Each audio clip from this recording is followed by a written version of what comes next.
Terima kasih banyak. Saya ingin men-share layar saya.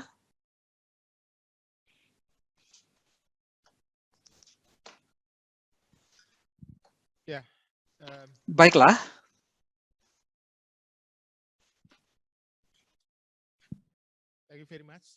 Terima kasih banyak atas kesempatannya dan terima kasih juga atas kehadiran semua peserta yang ada di sini pada siang hari ini. Pada hari ini, saya ingin berbicara dalam bahasa Indonesia karena semua presentasi saya sudah ada dalam bahasa Inggris. Jadi, di sini saya akan berbicara dalam bahasa Indonesia dalam waktu sekitar 15 menit, dan saya akan mencoba memberikan presentasi saya dengan judul Pelaksanaan Indonesia untuk Paris Agreement dan Ekspektasi untuk JCM. Siang, Assalamualaikum warahmatullahi wabarakatuh. Konnichiwa, senang bisa bergabung. Saya Diki dari JCM Sekretariat. Baik, Indonesia sampai dengan saat ini sudah mengirimkan NDC atau Nationally Determined Contribution yang sekarang ini bahkan sudah versi 2. Jadi kita sudah mengirimkan NDC ini sekitar 1 bulan yang lalu. Ini adalah perbaikan dari yang sudah dilakukan dan sudah disampaikan pada tahun 2016. Pada NDC ini kita tahu bahwa target Indonesia cukup tinggi.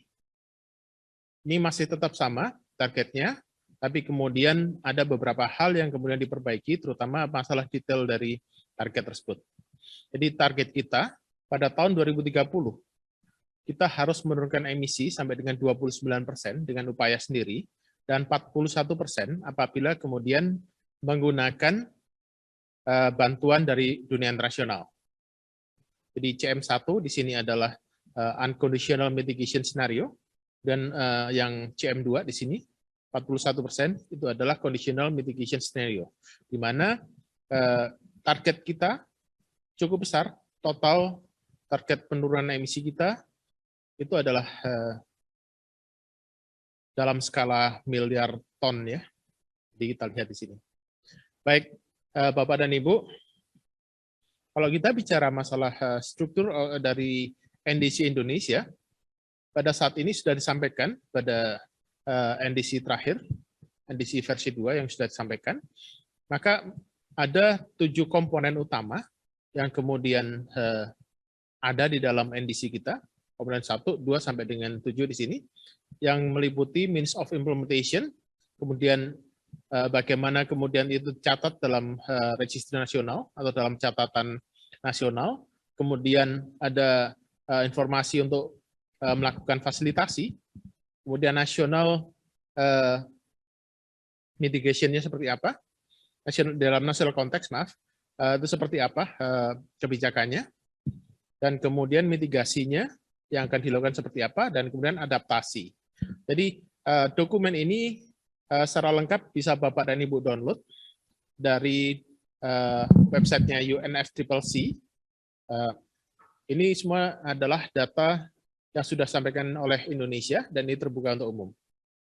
Baik, ini juga saya ambil dari presentasi teman-teman dari Kementerian Lingkungan Hidup dan Kehutanan, bahwa untuk melakukan implementasi Paris Agreement, maka Indonesia sebetulnya sudah menyiapkan berbagai perangkat.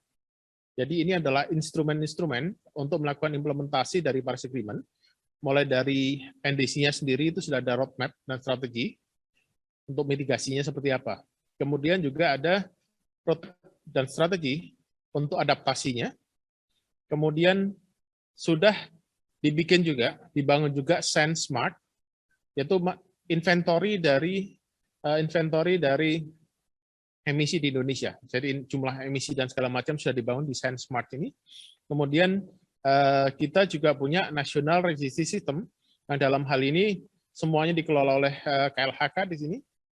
Ini adalah buku catatan nasional untuk pengurangan emisi kita. Kemudian kita juga sudah membangun Vulnerability Index atau indeks kerentanan, yang disebut dengan SIDIC ya singkatannya.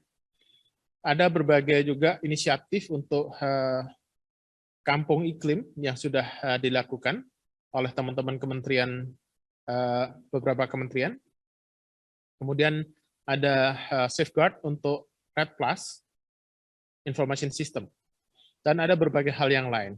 Ini adalah perangkat-perangkat yang sudah kita bangun, yang di mana hal ini kemudian diharapkan akan bisa melakukan bantu upaya penurunan emisi secara transparan, accountable, dan permanen. Tapi tentu saja ini kemudian harus dibantu oleh kita semua.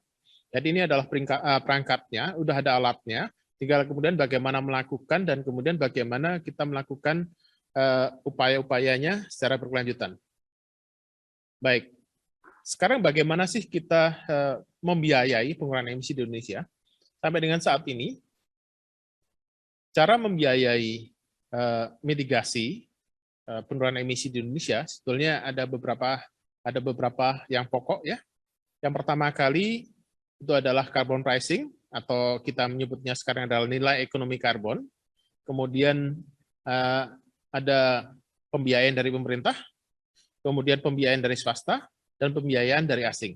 Di mana sebetulnya ini tidak mutlak seperti ini bisa kemudian mix, bisa kemudian bisa diintegrasikan ya model pendanaan. Yang menarik di sini adalah nilai ekonomi karbon, di mana sekarang tiba-tiba banyak sekali pihak yang sekarang ini tertarik untuk melakukan penurunan emisi berbasis nilai ekonomi karbon.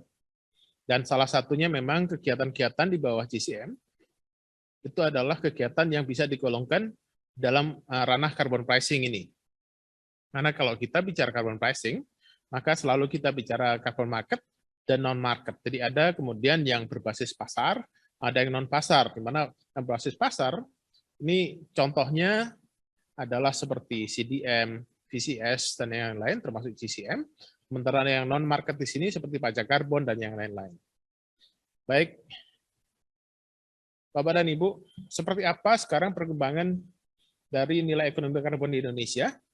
Maka kalau kita lihat sekarang ini, CDM sendiri, atau Clean Development Mechanism, itu adalah salah satu mekanisme yang dibentuk oleh PBB berdasarkan Kyoto Protocol, itu sudah diimplementasikan sejak tahun 2008, meskipun semenjak tahun 2012 kemudian CDM ini tidak ada lagi proyek baru, gara-gara memang oversupply. Kemudian sistem crediting yang berjalan selain dari CDM, sekarang ini ada VCS, CCM, Plan Vivo, dan CCB yang sekarang sudah mulai dikembangkan. Kemudian kita juga ada yang sekarang ini lagi dibahas banyak pihak, bahkan hari ini ada di koran Kompas, yaitu adalah Emission Trading Scheme atau ETS, di mana ini adalah voluntary ETS yang dilakukan di pembangkit listrik tenaga batu bara. Dan yang akan direncanakan untuk melengkapi ETS ini itu adalah ICER, Indonesia Certified Emission Reduction, yang kemudian akan juga di-launch oleh teman-teman dari kementerian. Kalau yang ETS ini sekarang dikembangkan oleh teman-teman dari Kementerian ESDM, dan ICER nanti akan dikembangkan oleh teman-teman KLHK. Kemudian Renewable Energy Certificate, ini juga sudah mulai dikembangkan oleh teman-teman PLN di beberapa customer-nya. Corsia, ini seharusnya dikembangkan atau diimplementasikan mulai tahun ini, tapi karena ada pandemi, itu kemudian masih belum berjalan. Corsia sendiri ini adalah perdagangan karbon antar negara, tapi khusus untuk pesawat internasional. Jadi untuk penerbangan internasional yang sekarang dijalankan oleh ICAO. Kemudian ada result based payment yang sekarang ini dengan Norway juga berjalan dengan baik. Dan carbon tax atau pajak karbon juga kalau kita baca di banyak media itu direncanakan untuk diimplementasikan dengan segera, kemungkinan tahun depan atau tahun depannya lagi. Tapi yang jelas semua akan butuh kepres untuk masalah nilai ekonomi karbon yang saat ini sedang dalam proses. Di Indonesia sendiri, kalau kita bicara masalah carbon credit atau crediting ya, crediting scheme, maka yang paling banyak sekarang ini yang paling besar crediting yang kemudian sudah disertifikasi itu justru datang dari pasar karbon yang voluntary, yaitu business to business. Jadi kita bicara VCS, ada 67 juta ton yang sudah tersertifikasi dan siap masuk pasar dan sebagian besar sudah diperjualbelikan. Kemudian ada CDM yang sekarang ini sudah 34 juta ton setara CO2, itu sudah berhasil di-issued dan diberi sertifikat. Ada gold standard, ada 22 proyek gold standard yang saat ini ada sekitar hampir 900.000 ton CO2. Kemudian ada Plan Vivo yang meskipun hanya 4 proyek, tapi sekarang sudah 93.000 ton. Sementara GCM, sekarang ini kami ada 43 proyek yang diimplementasikan, tapi yang sudah di-issued baru 12. Jadi dari 12 proyek itu hasil dari pengurangan emisi yang sudah tersertifikasi 56.000 ton. Jadi kita lihat sekarang di sini bahwa memang di Indonesia sendiri sudah berjalan setidaknya ada 5 jenis crediting scheme yang saat ini berjalan di Indonesia. Dan GCM bukan satu-satunya, justru yang paling kecil untuk pengurangan emisinya. Baik, nanti akan dijelaskan oleh rekan saya Pak Cahyadi secara lebih detail bahwa memang kalau kita bicara GCM, maka ada berbagai proyek yang saat ini sudah berjalan di Indonesia, dan saat ini kami menggunakan berbagai macam jenis teknologi untuk melakukan implementasi. Tapi yang jelas, dari semua teknologi yang dilakukan ini semua sudah terbukti sebagai teknologi-teknologi yang kemudian mampu untuk menurunkan emisi, mampu kemudian untuk bisa secara akurat dan secara permanen, itu kemudian membuat keadaan lingkungan lebih baik, dan kemudian juga memberikan dampak keuangan dan dampak lingkungan yang baik bagi implementornya. Baik, sekarang apa pelajaran yang kita dapat dari GCM? Kita bicara implementasi GCM yang saat ini sudah berlangsung dari tahun 2013, sudah 8 tahun, ya. Bahkan sebelum Paris Agreement, GCM ini sudah diimplementasikan, dan kemudian sekarang baru akan didorong untuk masuk dalam skema atau dalam bawah payung dari Paris Agreement. Pertama, GCM ini adalah skema karbon, nilai ekonomi karbon pertama yang dikembangkan berbasis negara Indonesia. Jadi itu betul-betul GCM ini adalah betul-betul berbasis situasi dan kondisi dari Indonesia. Dan ini dikembangkan secara bersama, secara bilateral oleh Indonesia dan Jepang. Jadi salah kalau hanya Jepang yang mengembangkan, tidak, karena dari awal ini dikembangkan oleh orang-orang Indonesia dan orang-orang Jepang yang bekerja sama kemudian untuk mengembangkan skema karbon pricing yang saat ini sudah diimplementasikan dengan baik untuk 44 proyek. Dan kemudian GCM itu juga melakukan introduksi transparansi, kemudian MRV sistemnya itu sangat robust, sangat bagus gitu ya, bahkan lebih detail daripada CDM. Kemudian prosesnya yang cepat, akuntabilitasnya yang terjaga, dan kemudian penurunan emisi yang bersifat permanen. Dan Indonesia adalah negara pertama melalui GCM yang kemudian melakukan perkenalan atau mengenalkan bagaimana kemudian sustainable development itu bisa dievaluasi. Dan ini kemudian melekat pada tiap proyek GCM yang ada di Indonesia. Kemudian banyak proyek-proyek GCM yang menggunakan teknologi yang bahkan sangat canggih dan lebih canggih dari teknologi-teknologi yang ada bahkan di negara maju. Jadi implementasi dari proyek GCM itu banyak sekali menggunakan teknologi yang baru pertama ada di Indonesia. Dan ini teknologi-teknologi ini siap untuk di-copy dan siap untuk kemudian diimplementasikan di proyek-proyek yang non-GCM. Dan sekarang ini GCM, skema GCM itu kemudian didorong dan masukkan dalam Khasanah Perjanjian Paris untuk artikel atau pasal 6.2. Dan ini kemudian akan diimplementasikan berbasis Perjanjian Paris tersebut. Artinya bahwa GCM kemudian akan mampu untuk berkontribusi di dalam target pencapaian emisi Indonesia melalui NDC. Yang terakhir, GCM yang telah kami kembangkan, kita kembangkan bersama sejak 8 tahun yang lalu, itu kemudian mengintroduksi banyak sekali konsep-konsep baru di Indonesia. Sebagai contoh, berbagai standar lingkungan baru yang kemudian kami dorong untuk bisa dikembangkan di Indonesia, bahkan itu sekarang sudah di SNI-kan, dan bahkan juga sekarang banyak dipakai oleh teman-teman lain untuk berbagai skema yang lain, seperti ICER, kemudian akan dipakai pajak karbon, dan yang lain-lain. Itu adalah ISO 14064, ISO 14005, dan baru sekitar 2 tahun yang lalu kami melakukan introduksi ISO 14080. Kalau 64 dan 65 itu adalah untuk carbon management di tingkat perusahaan, 14080 itu adalah khusus untuk bagaimana mendevelop metodologi. Kemudian ada evaluasi dari Sustainable Development yang kemudian dilakukan di bawah CCM, dan ini justru dicontoh oleh beberapa negara di luar CCM. Jadi ada beberapa negara CCM yang sekarang sudah mulai contoh, tapi bahkan beberapa negara seperti Australia dan New Zealand, bahkan EU itu sekarang mencoba untuk meniru pengembangan dari Sustainable Development di bawah CCM tersebut.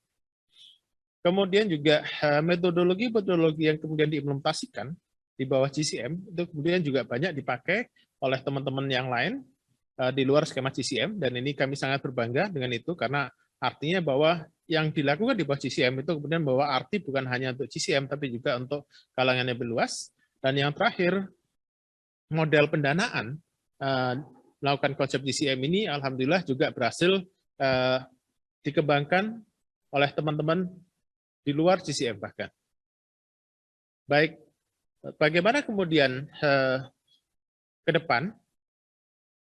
Ke depan kita bicara masalah pengembangan pasar, pengembangan nilai ekonomi karbon yang diharapkan akan bisa berkontribusi dalam pencapaian target NDC, dan dalam hal ini kemudian pasar atau nilai ekonomi karbon itu kemudian akan bisa diintegrasikan dan akan diimplementasikan mulai dari skema GIT-nya, cap and trade, dan carbon tax itu kemudian akan bisa diimplementasikan untuk pencapaian NDC.